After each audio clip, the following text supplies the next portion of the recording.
And just before we get into the weekend, we've got Movie Spotlight. Let's highlight 2 films for you to consider for this weekend. Joining us, as always, our wonderful film critics, Jason Bechervaise and Darcy Paquet. Gentlemen, good to see you guys both again in one room. Yeah, good to see you too. Seems like it's been a while. It's been a little while, yes. It has indeed. We're going to talk about a Korean film first, local release, Lee Jae-gyu's Intimate Strangers, 완벽한 타인, starring Yoo Hae-jin, Jo Jin-woong, Lee Se-jin, among others. Jason, start us off. What is this about? Yeah, this is the remake of the 2016 Italian film Perfect Strangers, directed by Paolo Genovese. The Korean remake is helmed by Lee Jae-gyu, he's made a few films, including Fatal Encounter, starring Hyun-bin. And this movie features a host of names: Yoo Hae-jin, Cho Jin-woong, Lee Se-jin, Yeom Jung-ah, Kim Ji-soo, and Song Ha-yoon. Now, it follows a married couple, Sok-ho and Ye-jin, played by Cho Jung-un and Kim Ji-soo. Now, they invite their close friends to a dinner at their new, very lavish home, and to add some spice to the menu, they decide to play a game. A very simple game. They must all put their calls on loudspeaker and reveal any message they receive. So it's not long before some hidden secrets are revealed, potentially destroying the relationships among them. Wow, spicy. Darcy, so this is all set in one home, so this is kind of different from all the goblins and ghosts and big budget action flicks that we've been used to. Yeah, it's true. I mean, they shot this in just 3 weeks, compared to the average shoot for a Korean film of 3 to 4 months. And, you could see them turning this into a stage production because, it is very kind of centered at the dinner table and the conversations between the couples. But despite that, it really works dramatically, I think. It always holds the viewer's attention. And so I think this is a case where they had a good topic and kind of a good concept for this film, and bringing in a bunch of good actors, they managed to make this work in a different way than the typical blockbuster. Right. Would you say, Jason, though, that there's this sort of running critique in the film on are they moralizing, like, oh, we're all in this digital age, we're all kind of stuck on our cell phones, and these phones are dangerous because they hold a lot of secrets? Well, it's interesting because philosophers such as Jean Baudrillard have been arguing for years, even before the birth of smartphones, that we live in a kind of hyper-reality where we're not able to consciously distinguish reality from a simulation of reality. And I think smartphones through social media applications are a part of this. And this film unveils, in a sense, 2 different worlds. One that is portrayed where there is minimal friction, everyone's happy, and one that is real, which causes conflict. And by the end of the film, they kind of both collide. I guess a form of hyper-reality, so to speak. This film, of course, is based on the Italian original. So the plotting comes from that movie. But I think, or at least some of it, but I think Bae Se-young's script should be commended because it's cleverly written and to critique how smartphones are at the center of our lives and how dependent we are on them, along with an interesting look at gender and relationships as a whole. So in terms of the prospects for this film then, Darcy, how confident do you think the filmmakers, or at least the distribution companies, are? They had an early press screening. Does that kind of signify that they felt that this is going to kind of get out there through word of mouth and maybe create some buzz? I know one of the first ways to tell if a film is good or not is to see if they hold the press screening like just before the release so that there's minimal word of mouth, or if they hold it well in front because they hope that people will start talking about it and that they'll like the film. And, this is the latter case. And, it certainly seems to work very well. The film opened very strong, and it's clearly the movie that everybody's talking about right now.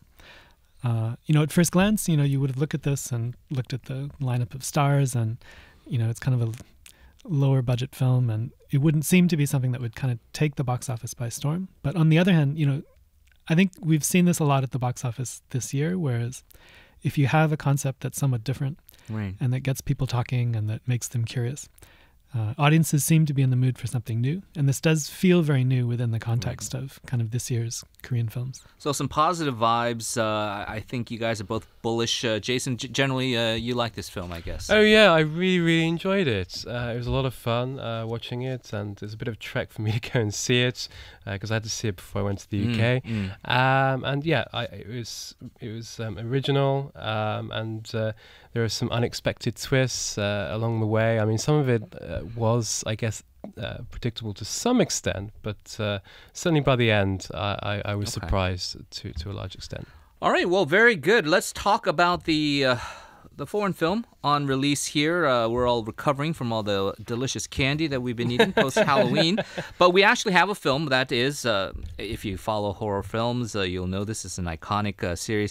Halloween, this is the original 1978 horror classic, which spawned a series of sequels starring the fictional serial killer Michael Myers. Some of those sequels perhaps have not been received with glowing reviews. But Jason, I guess when we talk about this one, and the reason why it's somewhat been hyped is that they were trying to maybe go back to their roots. Yeah, I mean, both the story and style are maybe heavily influenced by John Carpenter's iconic original 1978 film. Rather than the franchise as a whole, fortunately. Carpenter, I think, is one of the executive producers on the film. It continues the story of the first movie while, I guess, ignoring the plot twists that were introduced in many of the sequels. So Jamie Lee Curtis, she returns as the heroine, Laurie Strode, who is now a grandmother. A rather paranoid grandmother whose life has been, well, she's not really paranoid in the end, but yeah, whose life has been torn apart by the reason. By the lingering trauma of the original attacks decades earlier. Now she's been married a couple of times, and they've fallen through, and her relationship with her daughter has been damaged by her constant fear and so-called paranoia. But it looks like there is good reasons for why she has so many locks on her door. She's got this hidden basement, and she's fully armed.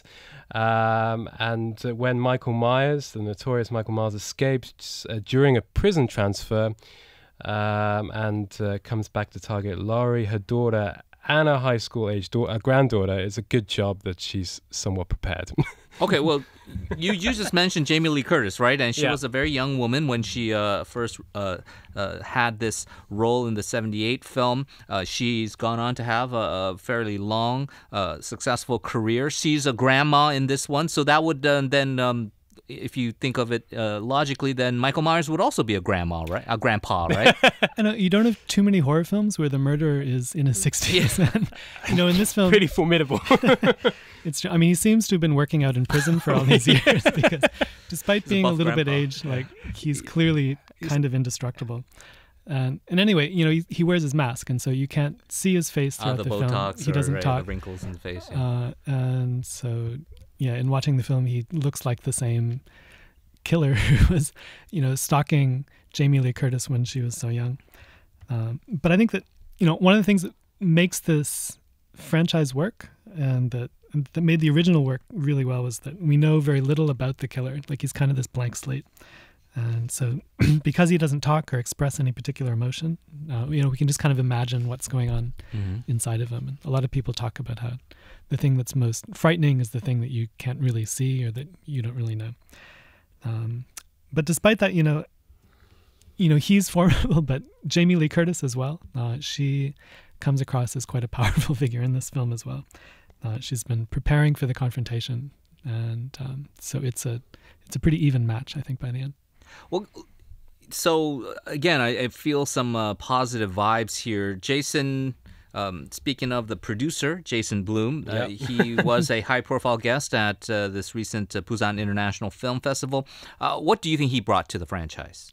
Well, he's clearly a very talented producer. There's this trend in Hollywood at the moment.